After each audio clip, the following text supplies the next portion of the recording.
One can't live without the other. These two hearts beat as one. Just like rhyme needs a rhythm,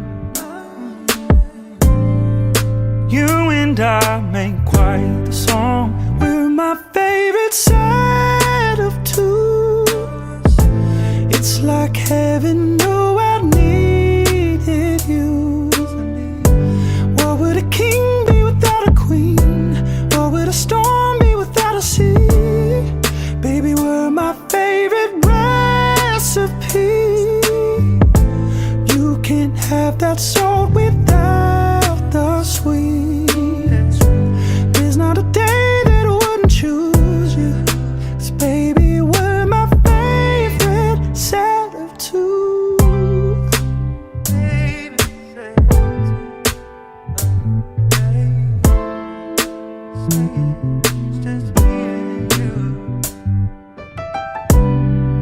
Round and round we dance together. You can't deny this chemistry. And step by step it's growing stronger. Forever, always, you and me. We're my favorite set of two. It's like heaven knew I needed you. What would a king be without a queen? What would a storm be without a sea? Baby, we're my favorite recipe.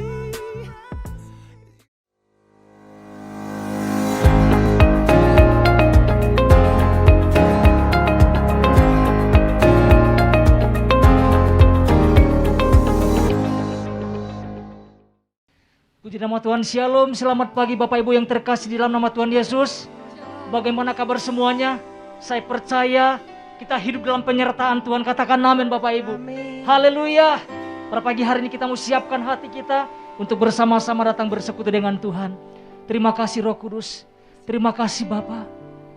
Engkau sumber segalanya di dalam kehidupan setiap kami Tuhan. Engkau berkuasa, Engkau Allah yang dahsyat. Engkau hadir di tengah-tengah kami Tuhan. Ada urapan-Mu Tuhan, ada kesembuhan, ada kemenangan yang terjadi dalam kehidupan setiap kami. Karena kami percaya Engkau yang memberikan kemenangan dan sukacita di dalam kehidupan setiap kami. Haleluya, haleluya. Terima kasih Roh Kudus. Setiap kita yang siap memuji Tuhan bersama-sama katakan amin. Saya undang untuk bangkit berdiri bersama-sama. Haleluya. Mari kita bawa pujian penyembahan kita kepada Tuhan.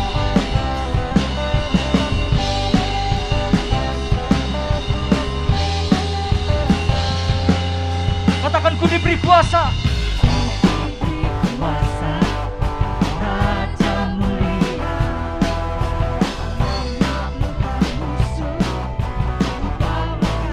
Katakan ku bakal. Raja mulia. Bila Allah ada bersamaku, siapa jadi lawanku? Sungguh besar Kau Tuhanku, Engkau perisai hidupku. Ku berdiri dengan iman di dalam Yesus Tuhan. Beri kemenangan, ku bersorai perayaan. Terpujilah Engkau Raja segala raja.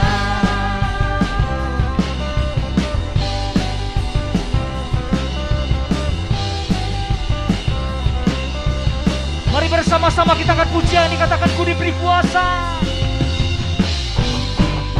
Kuasa Raja mulia, Di bawah kakiku. pakai kuasa dari Raja mulia. Bila Allah ada bersamaku, siapa jadi Katakan bila Allah. Bila Allah ada bersamaku, siapa jadi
Engkau sumber kekuatan kami Tuhan, Engkau sumber kemenangan kami.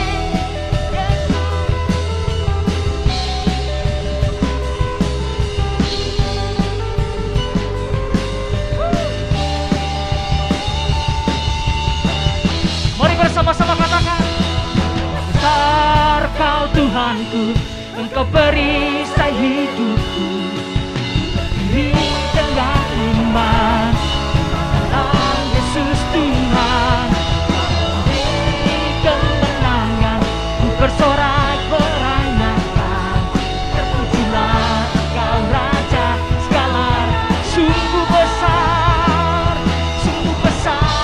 Kau Tuhanku, Engkau perisai hidupku, diri dengan iman dalam Yesus Tuhan, beri kemenangan, bersorak perang. Katakan terpujilah Engkau Raja segala raja, terpujilah Engkau Raja. Katakan terpujilah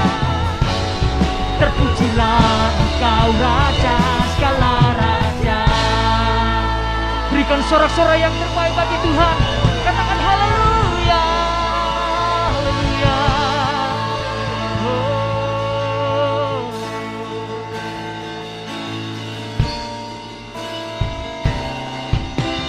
Layak dipuji, disembah, Kaulah yang bertata dulu, sekarang dan selamanya. Raja atas segala raja, namamu besar termulia.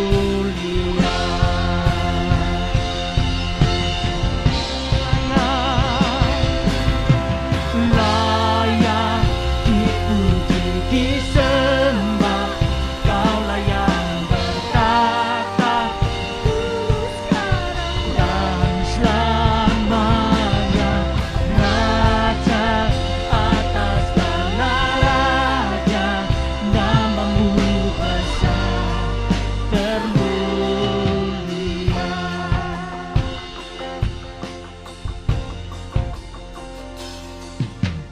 Alam semesta melukiskan kebesaran Tuhan, bumi dan surga menyanyikan kemuliaan namamu.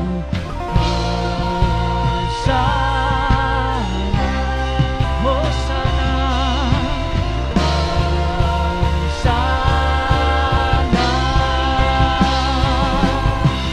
Layak dipuji, disembah, Kaulah yang bertata dulu, sekarang dan selamanya. Raja atas segala raja, namamu besar termulia. Silakan duduk Bapak Ibu yang terkasih dalam nama Tuhan Yesus.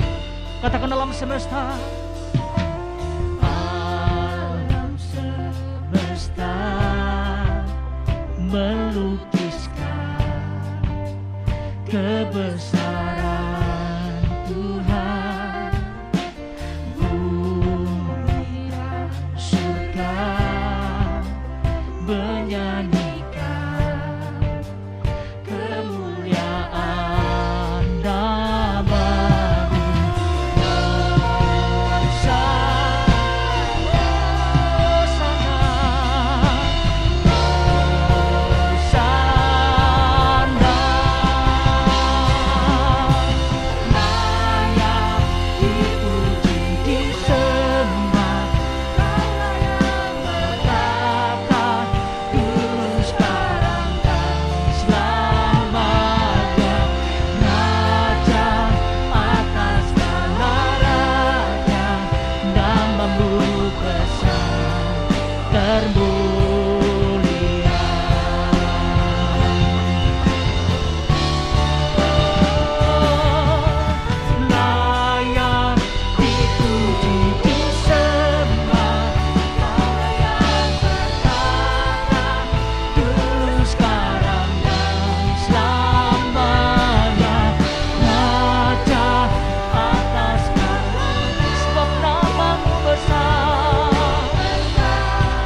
terbaik bagi Tuhan.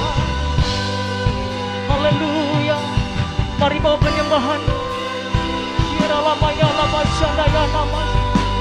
Engkau Allah yang hidup, Engkau Allah yang berkuasa.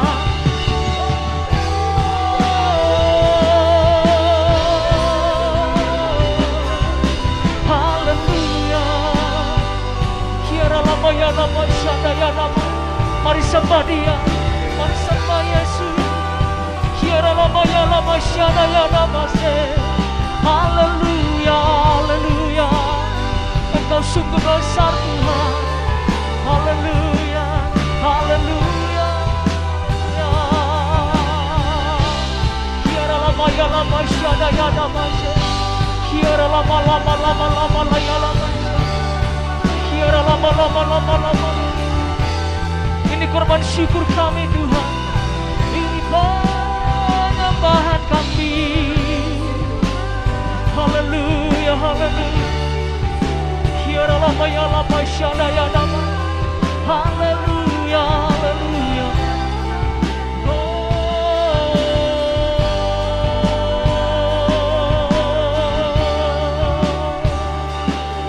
Haleluya, haleluya. Kiara lama ya lama syada. Jesus. Haleluya. Haleluya. Kami tinggikan nama-Mu. Haleluya, haleluya. Kirayalah basyadaya nama. Mari bawa penyembahan-Mu di hadapan Tuhan. Katakan, aku mengasihi Engkau Tuhan. Aku sungguh mengasihi-Mu. Haleluya. Mari hampiri Tuhan. Mari bawa korban syukur-Mu. Ya lama laya lama syamaya. Oh. Haleluya. Haleluya. Terima kasih Yesus. Engkau sumber kemenangan kami. Haleluya. Haleluya. Haleluya. Layak dipuji. Layak dipuji, disembah. Kaulah yang bertata dulu, sekarang, dan selamanya. Raja atas segala raja, nama-Mu besar termulia. Layak dipuji, layak dipuji, disembah. Kaulah yang bertata dulu, sekarang, dan selamanya. Raja atas segala raja, nama-Mu besar termulia. Saya undang untuk bangkit berdiri semuanya, katakan.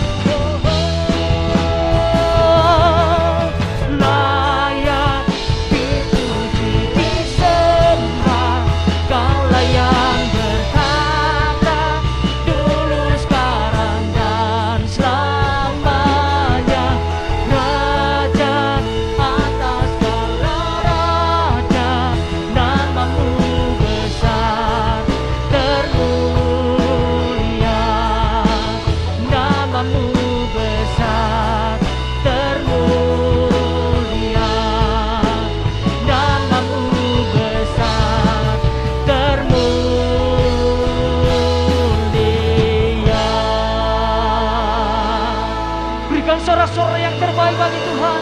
Katakan haleluya, haleluya, haleluya.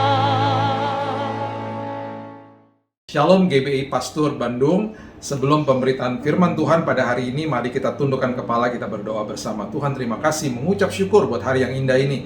Kami percaya firman-Mu membawa pelita dan pedoman bagi langkah-langkah hidup kami. Dan kami percaya firman-Mu memerdekakan kehidupan kami. Kami sambut Tuhan, firman kehidupan ini hanya di dalam satu nama, Yesus Kristus Tuhan dan Juru Selamat kami. Kami sudah berdoa dan mengucap syukur, kita sama-sama katakan, amin. Pada hari ini, kesempatan yang indah ini, kita kembali akan mendengar firman Tuhan, dan saya percaya bukan sekedar mendengar, bukan sekedar mengerti saja, tapi kita betul-betul hidupnya dipimpin oleh firman Tuhan, dikuasai oleh firman Tuhan. Karena firman Tuhan adalah pelita bagi langkah-langkah kehidupan kita.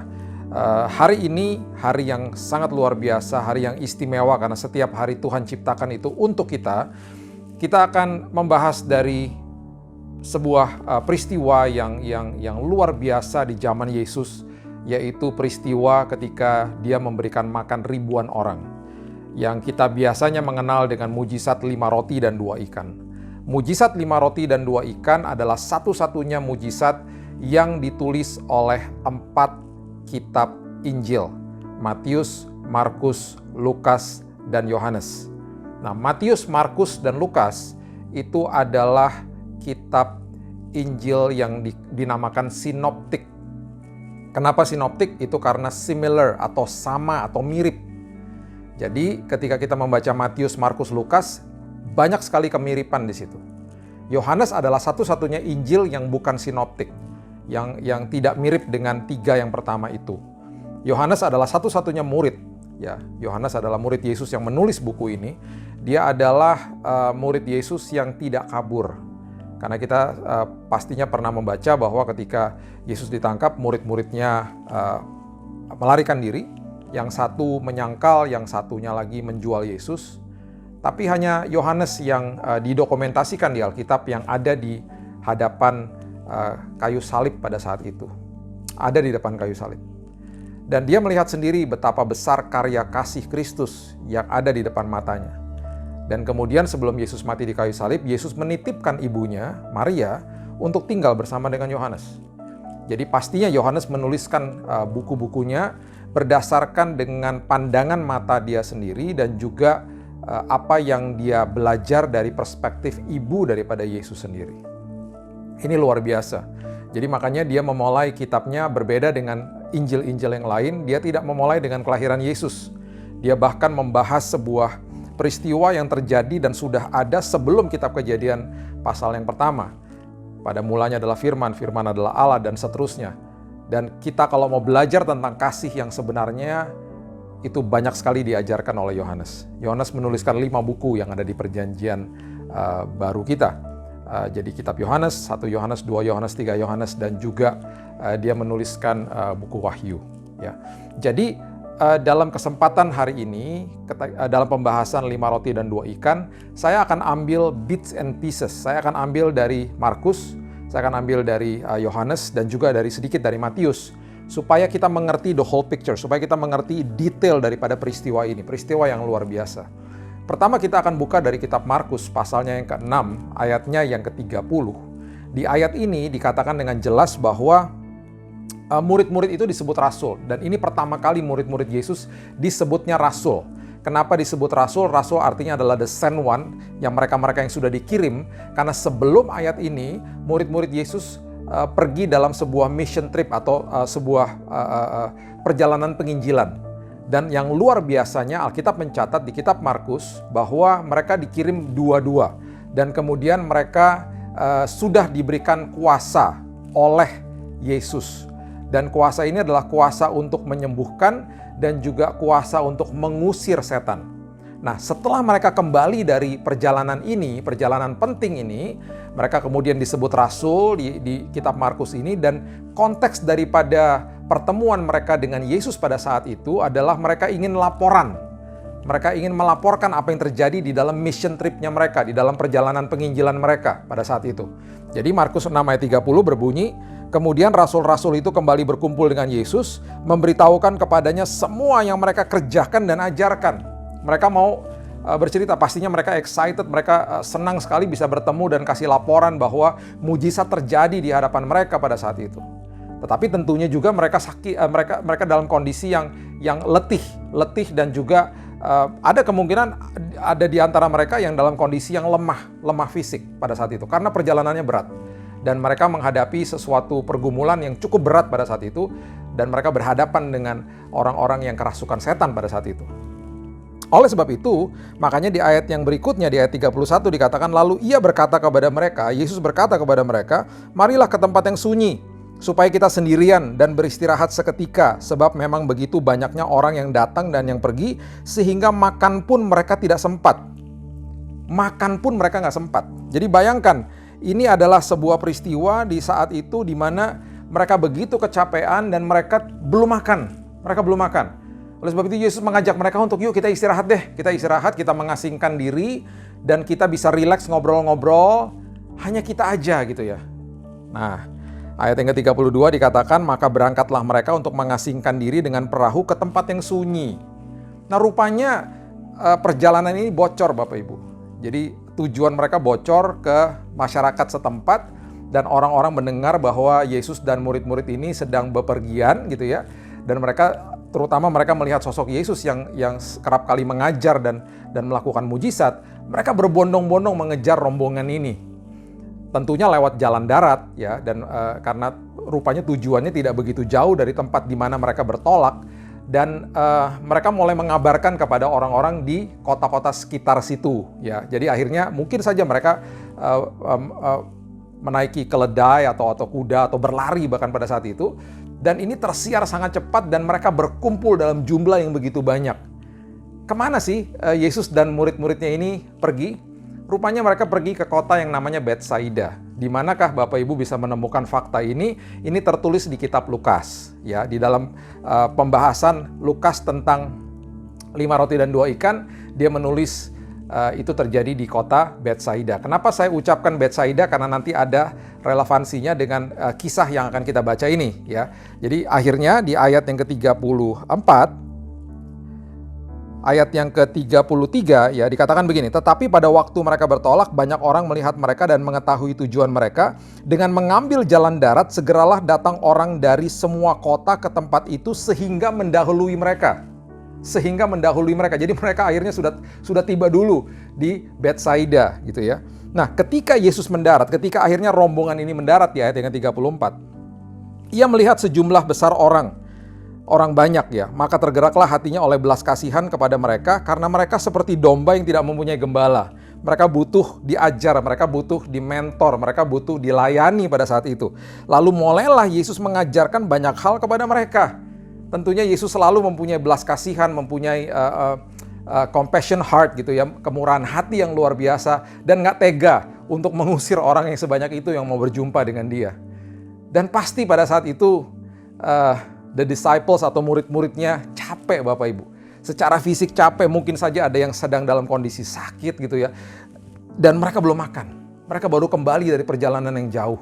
Dan mereka betul-betul capek secara fisik, mereka letih sekali. Kalau dalam kondisi yang letih, susah untuk memberikan sesuatu kepada orang lain. Memberikan waktu, memberikan tenaga, perhatian, dan lain sebagainya. Dan ketika hari sudah mulai petang, pastinya murid-murid sudah makin lapar gitu ya. Mereka memberikan sebuah pernyataan kepada Yesus yang sebenarnya kalau saya baca ini ya sebuah kode lah kepada Yesus. Dengan kata lain, ya udah yuk, pulang yuk. Suruh mereka cepat-cepat pulang juga orang-orang ini karena kami juga lapar, kami pengen makan, kami mau pulang gitu loh. Kami mau beristirahat. Jadi ayat yang ke-35 dan 36 dikatakan pada waktu hari sudah mulai malam, datanglah murid-murid Yesus kepadanya dan berkata, tempat ini sunyi dan hari sudah mulai malam. Suruhlah mereka pergi supaya mereka dapat membeli makanan di desa-desa dan di kampung-kampung sekitar ini. Dengan kata lain, ayolah Yesus suruh mereka pulang. Sebelum warung-warung dan nanti toko roti atau tempat makanan di sekitar sini tutup.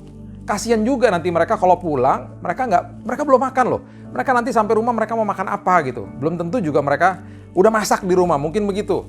Jadi suruhlah mereka pulang. Perhatikan ayat yang ke-37. Apa jawab Yesus? Yesus katakan begini. Tetapi jawabnya, perhatikan kalimat ini. Kamu harus memberi mereka makan.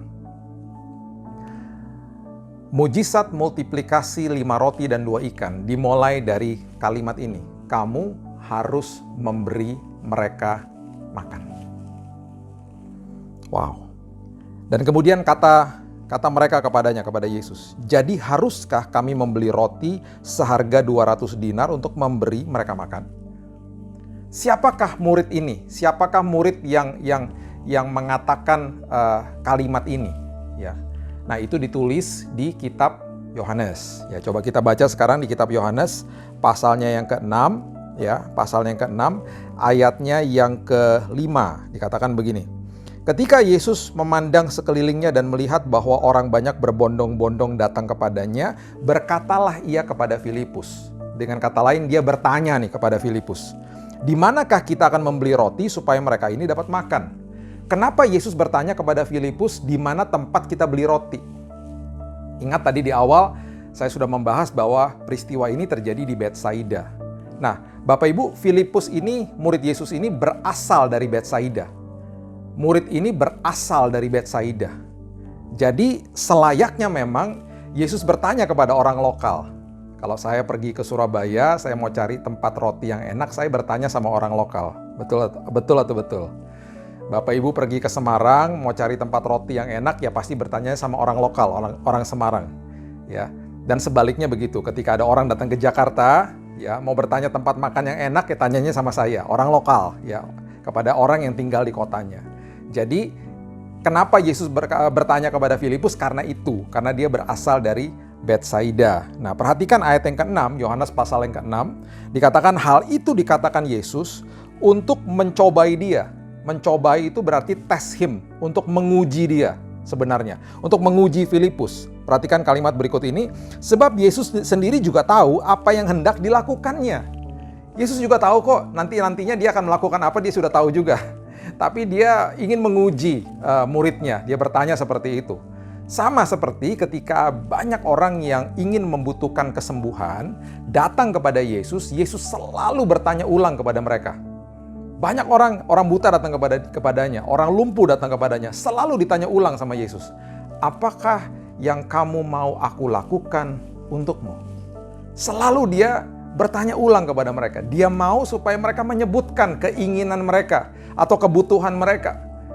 Tuhan atau Yesus, aku mau melihat. Yesus, aku mau berjalan. Dan selalu respon balik daripada Yesus adalah, terjadilah sesuai dengan imanmu. Pada hari ini kita pasti menghadapi banyak kesulitan. Kalau kita sudah pernah menghadapi kesulitan, hari ini juga mungkin kita sedang menghadapi kesulitan. Kalau belum menghadapi kesulitan, pasti nanti ada kesulitan yang datang. Selama kita hidup di dunia, pasti ada badai. Selalu ada badai. Perhatikan prinsip firman Tuhan ini. Selalu ketika ada kebutuhan, dia selalu bertanya kepada kita, kamu mau apa yang aku bisa lakukan untukmu? Oleh sebab itu, perhatikan di dalam firman Tuhan hari ini adalah konteksnya, salah satunya adalah perbesar kapasitas imanmu. Perbesar kapasitas imanmu. Yohanes pasal yang ke-6 ayat yang ke-7 mengatakan, jawab Filipus kepadanya, roti seharga 200 dinar tidak akan cukup untuk mereka ini sekalipun masing-masing mendapat sepotong kecil saja. Ini adalah jawaban Filipus yang tadi kita baca di kitab Markus. Siapakah murid yang menjawab dengan jawaban ini? Ternyata adalah Filipus. Kenapa Filipus? Karena Filipus berasal dari Betsaida. Yesus bertanya kepada orang lokal pada saat itu. Kemudian Bapak Ibu, ketika Filipus sudah ditanya, kemudian ada sebuah pernyataan lagi dari seorang murid yang lain. Dan Yohanes mencatat ini juga dengan cukup detail, dia menyebut namanya. Tertulis di Yohanes pasal yang ke-6 ayat yang ke-8 dan 9 dikatakan seorang dari murid-muridnya yaitu Andreas, saudara Simon Petrus, berkata kepadanya, di sini ada seorang anak yang mempunyai 5 roti jelai dan 2 ikan. Tetapi apakah artinya itu untuk orang sebanyak ini? Jadi gini, prinsipnya begini. Setiap kali kita menghadapi masalah, ya selalu ada 2 perspektif. Pertama adalah kita melihat masalah itu besar. Yang kedua, kita akan lihat diri kita sendiri dan kita akan katakan, saya nggak punya apa-apa. Saya nggak bisa, saya nggak mampu. Saya nggak bisa ini menghadapi ini, saya lemah sekali menghadapi ini. Saya nggak punya apa-apa. I have no resources. Dan ini yang terjadi dan ini adalah gambaran daripada dua murid Yesus yang digambarkan di peristiwa ini. Yang pertama, Filipus melihat masalah besar. Nggak mungkin bisa kasih makan orang sebanyak ini. Masalahnya besar. Andreas, dia melihat sesuatu yang dia sebenarnya sudah ada. Dia sudah miliki, ini sebenarnya ada nih. Ada 5 roti dan 2 ikan. Tetapi apakah artinya ini untuk orang sebanyak ini? Apakah artinya yang saya miliki pada saat ini menghadapi orang sebanyak ini? Dan seringkali kita ciut karena kita merasa bahwa iman saya nggak teguh, iman saya kecil, iman saya nggak ada artinya. Nah, ini yang Yesus mau membongkar kehidupan dan pikiran dan hati kita dari paradigma yang salah, masuk ke dalam paradigma prinsip kerajaan surga. Kita mundur sedikit, kita lihat kisah di 2 Raja-Raja 4, ayat yang pertama sampai yang ayat yang ke-6. Seorang janda yang bertemu dengan Elisa pada saat itu. 2 Raja-Raja 4 ayat yang pertama mengatakan salah seorang dari istri-istri para nabi mengadukan halnya kepada Elisa sambil berseru, "Hambamu suamiku sudah mati dan engkau ini tahu bahwa hambamu itu takut akan Tuhan. Tetapi sekarang penagih hutang sudah datang untuk mengambil kedua orang anakku menjadi budaknya." Dengan kata lain, ini debt collector udah datang, saya udah nggak punya apa-apa, saya udah menyerah dan sudah terpojok dan sudah mepet kondisinya. Jawab Elisa kepadanya, nah ini saya suka sekali karena ini mirip dan serupa seperti apa yang Yesus bertanya kepada orang-orang yang membutuhkan mujizat. Jawab Elisa kepadanya, "Apakah yang dapat ku perbuat bagimu?" Seperti tadi kita bahas, Yesus selalu bertanya kepada kita, "Apa sih yang kamu mau aku lakukan untukmu? Apakah yang dapat ku perbuat bagimu? Beritahukanlah kepadaku," kemudian pertanyaan yang berikutnya, "Beritahukanlah kepadaku apa-apa yang kau punya di rumah." Berkatalah perempuan itu, "Hambamu ini tidak punya sesuatu apapun di rumah, kecuali sebuah buli-buli berisi minyak." Gak punya apa-apa, cuman hanya buli-buli yang berisi minyak, gak ada artinya. Cuman hal kecil yang aku punya. Bapak Ibu, ini yang Tuhan mau dan Tuhan mau lakukan bersama dengan kita. Ingat ya, tadi di kata pertama di dalam peristiwa mujizat 5 roti dan 2 ikan dimulai dengan kata memberi. Aku mau kamu memberi mereka makan. Perhatikan kata memberi itu. Di dalam kesesakan, kesulitan, berikan kekhawatiranmu kepada Tuhan. Berikan tangisanmu kepada Tuhan. Berikan doamu kepada Tuhan. Doa, tangisan, dan dengkul ini ketika kita pakai untuk berdoa tidak ada artinya di mata manusia, tapi itu berarti di mata Tuhan. Menurut pandangan kita seperti Andreas, kita mungkin katakan, "Gak cukup Tuhan, aku cuma punya air mata sama dengkul untuk berdoa." Tuhan katakan, "Gak apa-apa, itu cukup bagiku. Apapun yang kecil ketika bermitra dengan aku menjadi perkara besar." Menjadi perkara besar. Itu yang Tuhan mau lakukan dalam hidup ini. Ya, tongkat di tangan Musa nggak ada artinya ketika bermitra sama Tuhan, lautan terbelah. Batu dan umban di tangannya Daud tidak ada artinya. Tapi ketika bermitra sama Tuhan, Goliat pun mati. 12 pengintai dikirim untuk mengintai tanah perjanjian. Pastinya Bapak Ibu sudah pernah membaca dan masih mengingat cerita ini.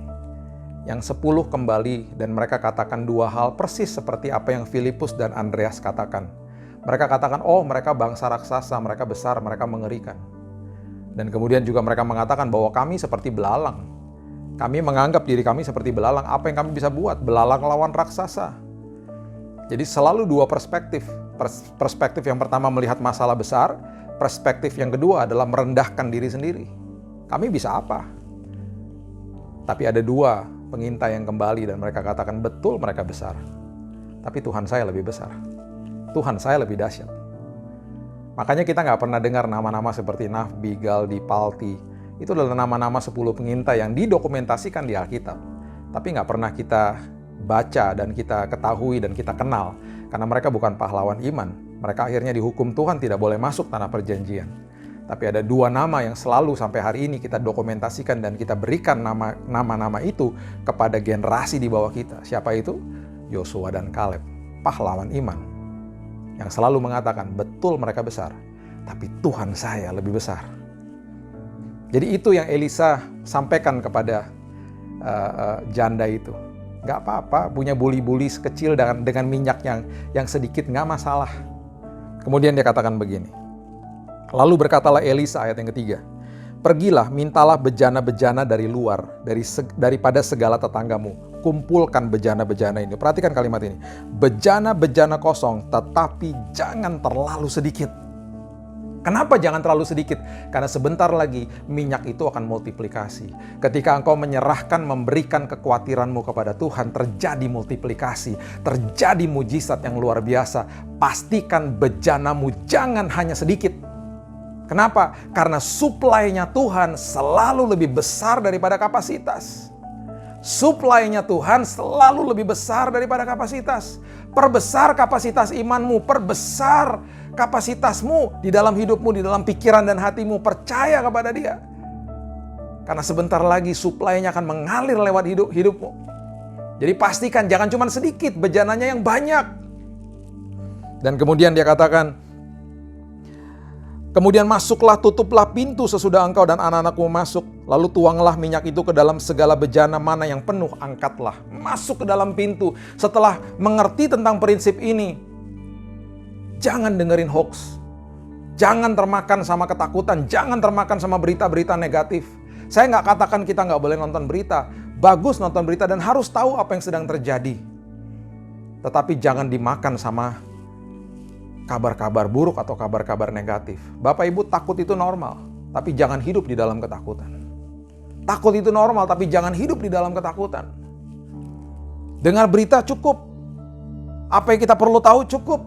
Masuk ke dalam pintu, kemudian perbesar kapasitasmu dan terus katakan bahwa Tuhan, Engkau lebih besar dari masalahku. Engkau lebih besar dari masalahku. Perhatikan dan terus pandang karya di kayu salib yang begitu luar biasa besarnya daripada memandang masalahmu. Berikan kekhawatiranmu, maka multiplikasi damai sejahtera dan sukacita akan terjadi atas hidupmu. Bahkan multiplikasi hikmat terjadi atas hidupmu. Itu yang kita butuhkan di dalam zaman-zaman yang sulit seperti ini. Pergilah perempuan itu daripadanya, ayat 5. Ditutupnya pintu sesudah ia dan anak-anaknya masuk, dan anak-anaknya mendekatkan bejana-bejana kepadanya, sedang ia terus menuang. Bejana dikasih, dia terus menuang. Bejana dikasih, dia terus menuang. Supply lebih banyak daripada kapasitas. Ketika bejana-bejana itu sudah penuh, berkatalah perempuan itu kepada anaknya, dekatkan kepadaku sebuah bejana lagi. Ayo, masih ada lagi enggak? Kemudian anaknya mengatakan, tetapi jawabnya kepada ibunya, tidak ada lagi bejana, habis bejananya. Dan perhatikan kalimat ini, lalu berhentilah minyak itu mengalir. Pertanyaan saya, kalau masih ada bejananya, minyaknya masih terus mengalir tidak? Pasti mengalir. Itu yang saya katakan, kenapa supply lebih besar daripada kapasitas. Supply lebih besar daripada kapasitas. Perbesar kapasitasmu, supaya engkau sendiri tidak rugi. Karena Tuhan mau mencurahkan mujizatnya. Tuhan mau mencurahkan pertolongan, perlindungannya atas hidup kita. Terjadilah sesuai dengan imanmu. Terjadilah sesuai dengan kapasitasmu. Terjadilah sesuai dengan kapasitas imanmu. Makanya terus arahkan telingamu kepada ucapan firman Tuhan. Simpan di dalam lubuk hatimu, karena itu adalah sumber daripada iman. Itu sumber daripada kehidupan. Sumber daripada kesembuhan dalam hidupmu. Dan akhirnya wanita ini terlepas dari segala macam hutang. Karena dimultiplikasi oleh Tuhan. Kita kembali ke Yohanes pasal yang ke-6. Sebelum mujizat 5 roti terjadi, ini yang Yesus lakukan. Yohanes 6 ayat 10 mengatakan, kata Yesus, suruhlah orang-orang itu duduk. Suruhlah orang-orang itu duduk. Adapun di tempat itu banyak rumput, maka duduklah orang-orang itu, kira-kira 5.000 laki-laki banyaknya. Bapak Ibu, sensus pada saat itu selalu yang dihitung adalah kepala rumah tangga. Kepala rumah tangga. Jadi yang dihitung adalah prianya. Jadi jangan pernah mengatakan bahwa mujizat 5 roti dan 2 ikan memberi makan 5.000 orang. Bukan. 5.000 pria. Kepala rumah tangga. Rata-rata satu keluarga mempunyai 2 anak. Jadi hari itu ada kemungkinan besar paling sedikit yang ada di hadapan Yesus dengan 2 anak dan 1 orang istri. Ada 20.000 orang paling sedikit. di hadapan Yesus. 20.000 orang. Dan sebelum mereka menerima mujizat itu, Yesus katakan, duduk. Iman yang sejati, iman yang benar adalah duduk di hadiratnya. Duduk di hadiratnya. Ibrani mengatakan berusahalah masuk dalam perhentian. Rest in Him. Masuk ke dalam perhentian. Masuk ke dalam posisi di mana kita rest, kita beristirahat, kita relax di hadapan Tuhan. Makanya Yesus mengatakan tidak ada duanya, tidak akan bisa diambil daripadanya. Itu yang terbaik Yesus katakan kepada siapa? Kepada Maria. Ketika apa? Ketika Maria duduk di kakinya dan terus mendengarkan suaranya. Relax. Iman yang benar adalah iman yang menyerahkan kekhawatiranmu kepada Dia. Itu iman yang benar. Biarkan Dia yang bekerja, biarkan Dia yang berperang bagi kita. Kitanya duduk tenang. Saya masih ingat ketika saya masih kecil, berpegangan kepada kedua orang tua saya berjalan di tempat umum, tempat yang ramai. Dan saya nggak pernah bisa melihat ujung daripada perjalanan karena saya masih pendek sekali. Tapi saya tahu dengan pasti bahwa saya pasti sampai ke tempat yang aman dan nyaman dengan kedua orang tua saya. Selama saya memegang tangan mereka, pasti saya aman. Saya berserah total. Itu adalah kondisi atau sikap hati yang Tuhan mau kita lakukan kepadanya. Duduk, rest, beristirahat di hadiratnya, relax. Tapi Pak, saya kan juga harus berusaha. Betul, nggak apa-apa, kita lakukan bagian kita. Tapi seringkali banyak pintu yang ditutup Bapak Ibu. Dan banyak sekali yang Tuhan membiarkan sampai kita mentok. Kenapa? Supaya pada akhirnya kita bisa katakan kesaksian kita bahwa sudah tidak mungkin. Kondisi sudah tidak mungkin. Saya sudah berusaha sana sini, nggak bisa. Tapi pada akhirnya sesuatu terjadi. Dan kita akhirnya bisa mengatakan itu semua karena Tuhan. Dan kemuliaan untuk nama besar daripada Tuhan itu sendiri, bukan nama besar kita. Itu yang Dia mau lakukan dalam setiap kehidupan kita. Duduk di kakinya. Duduk di kaki Tuhan. Dan pada akhirnya yang terjadi setelah mereka duduk, Matius pasal yang ke-14 ayatnya yang terakhir mengatakan, lalu disuruhnya orang banyak itu duduk di rumput. Dan setelah diambilnya 5 roti dan 2 ikan itu, Yesus menengadah ke langit dan mengucapkan berkat. Lalu memecah-mecahkan roti itu dan memberikannya kepada murid-muridnya. Lalu murid-muridnya membagi-bagikannya kepada orang banyak. Kepada orang banyak. Ya, kata memberikan di sini di dalam pengertian bahasa Inggris adalah continuous present tense. Continuous present tense itu berarti ketika memberi tidak ada habisnya. Perhatikan prinsip ini. Mujizat 5 roti dan 2 ikan terjadi di tangan murid-murid Yesus. Terjadi di tangan murid-murid Yesus. Yesus menengadah ke langit, Dia bagi-bagikan kepada murid-muridnya, dan murid-muridnya akhirnya yang membagi-bagikan kepada orang banyak. Dan Bapak Ibu bisa bayangkan ketika mereka memecahkan roti itu tidak ada habis-habisnya. Mujizat multiplikasi terjadi di tangan murid-muridnya dengan sebuah pernyataan, sebuah suruhan, sebuah ajakan, sebuah perintah daripada Tuhan di awal. Berikan mereka makan. Berikan mereka makan. Jadi sebagai penutup dan rangkuman daripada firman Tuhan pada hari ini, saya mau mengajak kita semuanya pada hari ini. Apapun kesulitanmu, apapun kesukaran hidupmu, berikan kekhawatiranmu kepada Tuhan. Berikan kekhawatiranmu kepada Tuhan. Kita sudah belajar, berkali-kali kita sudah belajar. Ya, kalau Bapak Ibu pernah mendengarkan khotbah-khotbah saya pernah mengutip Matius 6 ayat 31 yang mengatakan bahwa janganlah engkau khawatir dan berkata, apakah yang akan aku makan, minum, dan pakai. Ya, seringkali kita sudah mengerti khawatirnya, tapi kita tidak memperhatikan ada kata berkata di situ. Yesus mengajarkan jangan khawatir dan jangan juga berkata. Berkata itu apa? Berarti mengeluh. Mengeluh kepada orang-orang di sekitar kita. Aduh gimana ya besok, aduh suamiku di PHK, aduh bayar uang sekolah gimana, aduh gimana, aduh income berkurang, dan lain sebagainya. Itu berkata. Menghadapi kesulitan, berserulah kepada Tuhan. Jangan berkata-kata kepada siapa-siapa. Ya, berkata-katalah kepada Tuhan, jangan mengeluh. Keluarkan ucapan syukur dari mulutmu. Lihat, ada perkara besar terjadi. Itu adalah arti daripada memberi. Kalau memberi kekhawatiranmu berarti stop, udah nggak ada lagi kekhawatiran. Walaupun di hati masih takut, tapi terus berikan kekhawatiran. Makin kita bicarakan yang negatif, makin kita fokus kepada masalah kita, makin ketakutan. Dan akhirnya kita diselimuti sama ketakutan. Jadi jangan bicarakan hal-hal yang negatif.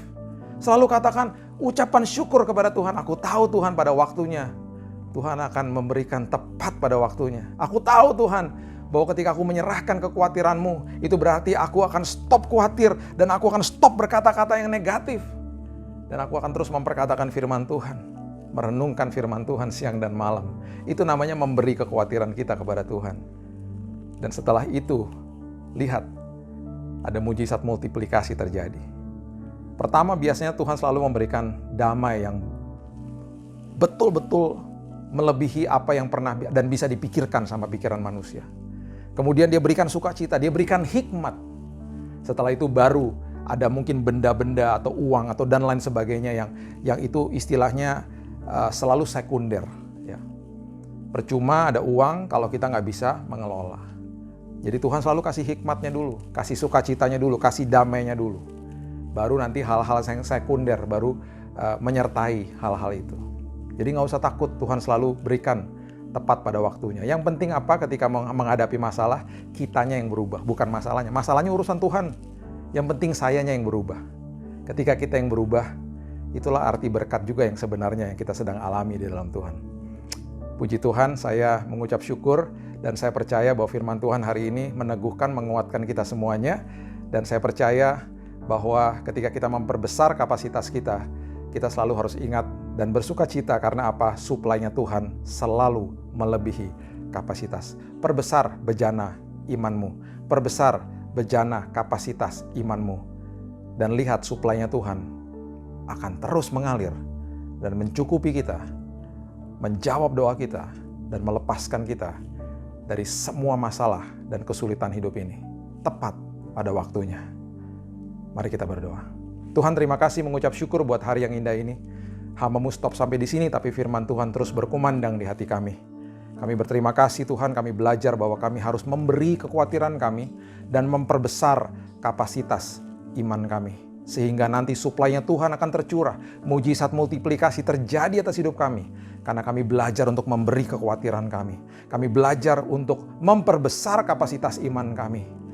Dan kami percaya Tuhan, minyak itu akan terus mengalir. Suplainya Tuhan terus mengalir, mencukupi setiap kehidupan. Hamba-Mu berdoa pada hari ini kalau ada yang membutuhkan kesembuhan, kesembuhan sudah terjadi. Terjadi sesuai dengan iman-Mu. Ada yang membutuhkan pemulihan keluarga terjadi dalam nama Yesus. Ada yang membutuhkan pemulihan ekonomi terjadi dalam nama Yesus. Dalam nama Yesus, berikan jalan keluar ya Tuhan. Dan selama perjalanan itu, terus Engkau ubahkan karakter-karakter kami. Terima kasih Tuhan. Hanya di dalam satu nama, Yesus Kristus Tuhan dan Juru Selamat kami. Hamba-Mu sudah berdoa dan mengucap syukur. Kita sama-sama katakan, amin. Amin. Kami mengucap syukur dan berterima kasih untuk pesan yang disampaikan oleh Bapak Billy Lantang pada pagi hari ini. Tuhan Yesus memberkati Bapak dan keluarga. Mari jemaat yang dikasih Tuhan, kita mau akhiri ibadah pada pagi hari ini. Saya undang kita, angkat kedua belah tangan kita, arahkan hati kita, fokuskan dan terus terhubung dengan Yesus senantiasa. Mari jemaat yang dikasih Tuhan, terimalah berkat damai dan sejahtera daripada Allah Bapa, kasih karunia daripada Tuhan Yesus Kristus, dan persekutuan Roh Kudus yang indah dan manis menyertai setiap kita semua. Mulai daripada pagi hari yang indah ini, sampai hari Maranatha, Tuhan Yesus menjemput setiap kita di awan-awan yang permai. Setiap kita yang percaya menerima, kita sama-sama katakan, amin. Tuhan Yesus berkati. One can't live without the other. These two hearts beat as one. Just like rhyme needs a rhythm, you and I make quite the song. We're my favorite set of twos. It's like heaven knew I needed you. What would a king be without a queen? What would a storm be without a sea? Baby, we're my favorite recipe. that song.